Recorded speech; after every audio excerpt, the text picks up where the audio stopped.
കുഞ്ഞിനെ 1ാം ക്ലാസ്സിൽ ചേർക്കുമ്പോൾ അമ്മയുടെ പേര് എഴുതുമ്പോൾ ഡോക്ടർ ആൽഫി പോൾ എന്ന് എനിക്ക് എഴുതണം എന്നുള്ളത്. എൻ്റെ കുഞ്ഞിക്ക് 2 മാസമുള്ളപ്പോൾ ഞാനൊരു എക്സാം എഴുതിയിരുന്നു. അതായിരുന്നു എൻ്റെ 7th അറ്റംപ്റ്റ്. അതിലും ഞാൻ നെറ്റ് ക്വാളിഫൈ ചെയ്തിട്ടുണ്ടായിരുന്നു.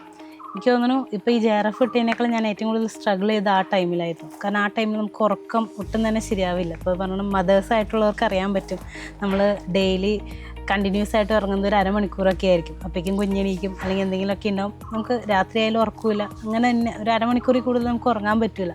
ആ ഒരു സ്റ്റേജിൽ കൂടെ പോയി അപ്പോൾ ആ സമയത്ത് സ്ട്രഗിൾ ചെയ്തിട്ടുണ്ട്. പക്ഷേ ഈ പറഞ്ഞോണം നമ്മുടെ ഒരു ആഗ്രഹമുണ്ട്. നമുക്ക് കുഞ്ഞ് വന്നതിന് ശേഷമാണ് സത്യം പറഞ്ഞാൽ എനിക്ക് ഇത്രത്തോളം ആഗ്രഹം കൂടിയത്. ആ കുഞ്ഞിനെ നമുക്ക് നല്ല രീതിയിൽ വളർത്തണം. കുഞ്ഞിന് ഈ പറയണം, ഞാനിപ്പോൾ എൻ്റെ ഹസ്ബൻഡിൻ്റെ അടുത്ത് ഇടയ്ക്ക് പറയും, കുഞ്ഞിനെ 1ാം ക്ലാസ്സിൽ ചേർക്കുമ്പോൾ പേര് എഴുതുമ്പോൾ അമ്മയുടെ പേര് എഴുതുമ്പോൾ ഡോക്ടർ ആൽഫി പോൾ എന്ന് എനിക്ക് എഴുതണം എന്നുള്ളത്. അപ്പോൾ അങ്ങനെ ആ ഒരു ആഗ്രഹം കൂടി വന്നതിന് ശേഷമാണ് ശരിക്കും പറഞ്ഞാൽ കൂടുതലായിട്ട് പഠിക്കാനായിട്ടും ഇരുന്ന് പഠിക്കാനൊക്കെ ആയിട്ട് തന്നത്. അതിന് മുമ്പ് ഞാനിങ്ങനെ ടൈം ടേബിളൊക്കെ ഉണ്ടാക്കി പഠിക്കായിരുന്നു. ആ ടൈം കഴിഞ്ഞാൽ പിന്നെ എനിക്ക് പഠിക്കാൻ തോന്നില്ല. പക്ഷേ ഇതിലെനിക്ക് ടൈം ടേബിൾ ഉണ്ടാക്കാൻ പറ്റില്ല. കാരണം കുഞ്ഞിൻ്റെ ടൈം അനുസരിച്ച് നമുക്ക് പഠിക്കാൻ പറ്റുള്ളൂ.